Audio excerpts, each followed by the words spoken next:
7 avril 2017. Attaque américaine en Syrie, dans quel but?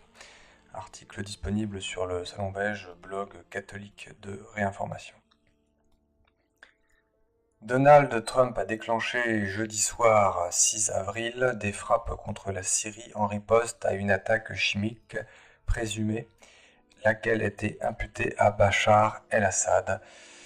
Ces frappes, première opération militaire des États-Unis contre le régime syrien, ont été menées avec 59 missiles de croisière Tomahawk visant la base aérienne de Sherat, donc base aérienne syrienne associée au programme d'armes chimiques de Damas, supposément, et dit-on directement lié aux événements de mardi, c'est-à-dire au bombardement mardi par un raid soi-disant de l'armée syrienne contre la localité de Khan Sheroun, dans le nord-ouest de la Syrie.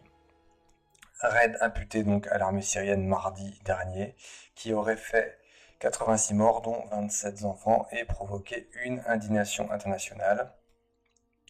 Dans une adresse solennelle à la télévision, Donald Trump a affirmé que ces opérations étaient dans un intérêt vital de la sécurité nationale des États-Unis, c'est-à-dire tout simplement le bombardement en représailles d'une base aérienne syrienne a été vu comme dans l'intérêt vital de la sécurité nationale des États-Unis.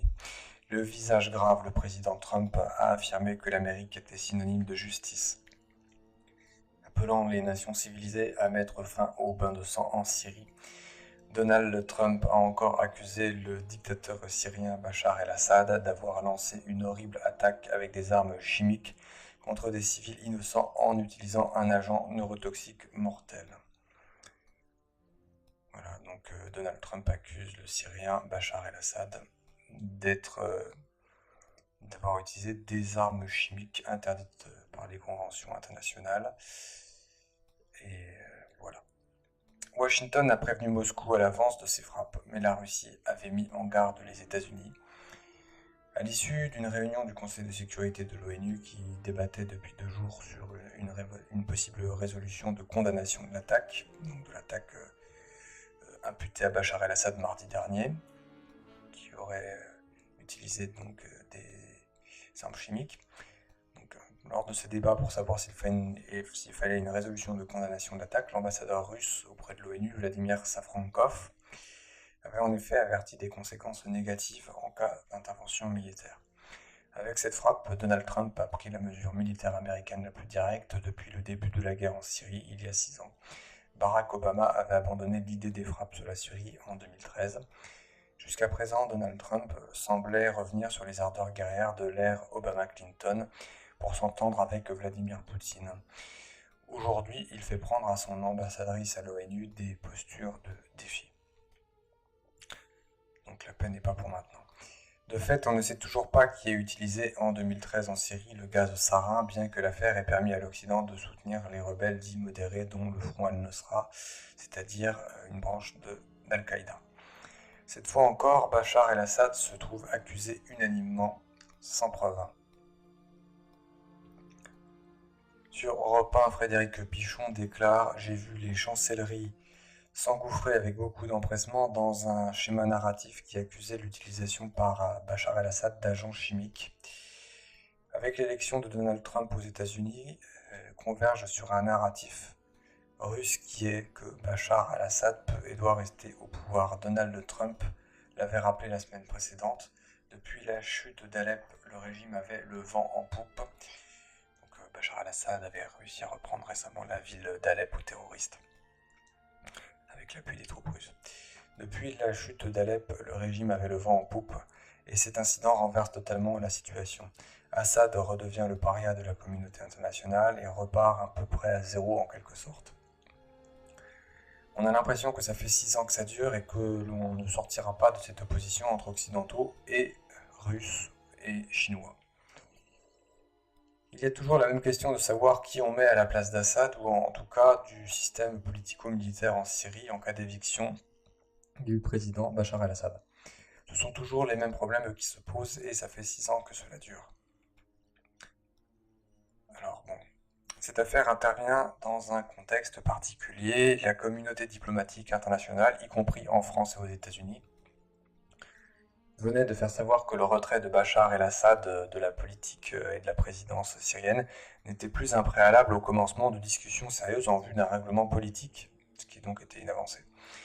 Dans ces circonstances, prendre le risque pour Bachar el-Assad d'utiliser des armes chimiques contre des parties de la population syrienne ou contre des dits terroristes, donc, dans ces circonstances, prendre le risque d'utiliser des armes chimiques était une profonde imbécilité pour le chef de l'État syrien.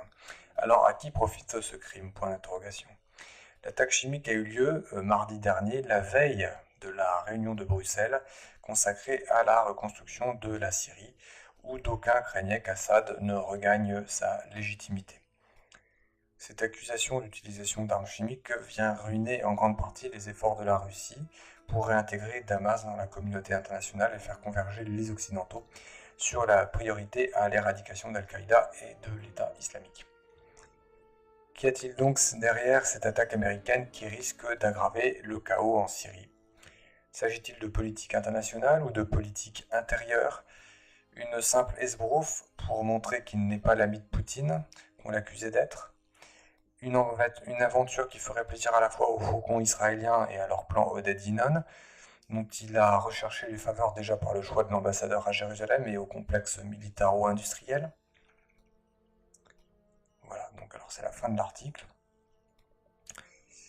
Et je vais rajouter un petit commentaire personnel. À mon sens, on est arrivé vraiment au début, c'est peut-être pas le début, mais c'est le prolongement de cette Troisième Guerre mondiale. On a toujours du mal à dater les débuts des guerres, mais là on a une opposition totale, absolument totale, ce qui n'est même plus de façade. C'est-à-dire que les États-Unis ont complètement basculé dans l'agression systématique des pays, toujours au nom de la liberté et des droits de l'homme, que l'affaire syrienne dure depuis déjà très longtemps. On a accusé Bachar el-Assad déjà à maintes reprises d'avoir gazé des civils avec des agents chimiques, ce qui s'est révélé être faux. Là, l'article ne le dit pas, mais on sait même qu'il y avait une enquêtrice de l'ONU qui avait expliqué qu'il n'y avait jamais eu de bombardement chimique des rebelles au tout début de la guerre en Syrie. Tout ça, ça a été inventé. Donc, ça a été inventé, il y a bel et bien eu l'utilisation d'armes chimiques, et on sait que les armes chimiques ont été utilisées par les 10 rebelles qui sont en réalité des terroristes islamistes qui travaillent pour Al-Qaïda, qui travaillent pour également les frères musulmans qui en fait sont en lien avec la CIA. Et derrière, vous retrouvez tout simplement l'idée de créer le Grand Israël, le fameux Eretz Israël, avec le plan Oded Yinon, qui prévoit donc tout simplement une annexion d'un bout d'Égypte, une annexion de la Jordanie, du Liban, d'une partie importante de la Syrie, d'un petit bout de Turquie, d'une partie de l'Irak et d'une partie de l'Arabie Saoudite. Voilà où nous en sommes, et nous avons bien vu l'autre jour qu'avec les attentats de Saint-Pétersbourg, en fait, on prévenait Poutine, c'était une façon de prévenir Poutine qu'en fait la guerre commençait. Alors bon, l'attentat a été fait par une espèce de djihadiste terroriste, mais qui en fait travaille, a priori sans le savoir, pour les intérêts de la CIA, des frères musulmans, et en dernier ressort, tout simplement de la politique israélienne. Voilà ce qu'il faut en dire. Et que vous voyez qu'avec le jeu actuel, la Turquie est prête actuellement à s'allier avec les États-Unis pour envahir la Syrie. Et donc, on savait que la Turquie était un faux allié de la Russie. Nous rappelons que la CIA avait tenté d'en renverser le président Erdogan l'été dernier, là, et que la situation évolue de façon, on va dire, assez catastrophique. Voilà, c'est à peu près, je crois, tout ce qu'on pouvait dire. Et que l'autre jour, il y avait eu des échauffourées entre l'armée israélienne et l'armée syrienne. Les Israéliens avaient envoyé un drone ou plusieurs drones sur la Syrie, dont un au moins avait été abattu par le régime syrien, par Bachar el-Assad et par le peuple syrien, voilà. Et qu'il y avait eu également des missiles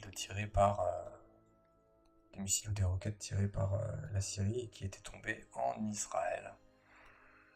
Et qu'on sait qu'en fait les Israéliens avait ensuite riposté en tirant sur une base syrienne.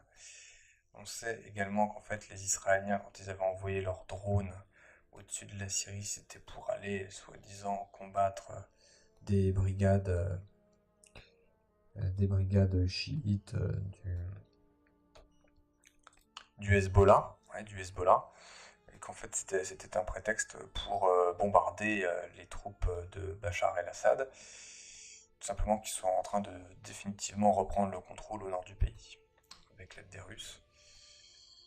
Quand on sait que le ciel aérien, que le ciel syrien, je veux dire, a été normalement bouclé avec des missiles russes S-400, normalement rien ne devrait pouvoir passer à partir du moment où les choses sont claires. Les choses n'étant pas claires, les Russes n'empêchent pas de toute intrusion sur le territoire syrien.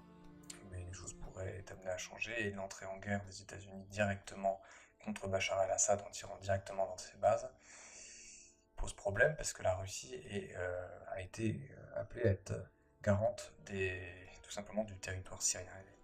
La Russie a été appelée à l'aide par Bachar el-Assad et je rappelle que Bachar el-Assad a été élu démocratiquement par son peuple et qu'il n'a jamais été aussi populaire dans son pays. Voilà, c'est tout ce que je voulais dire. Je vous remercie.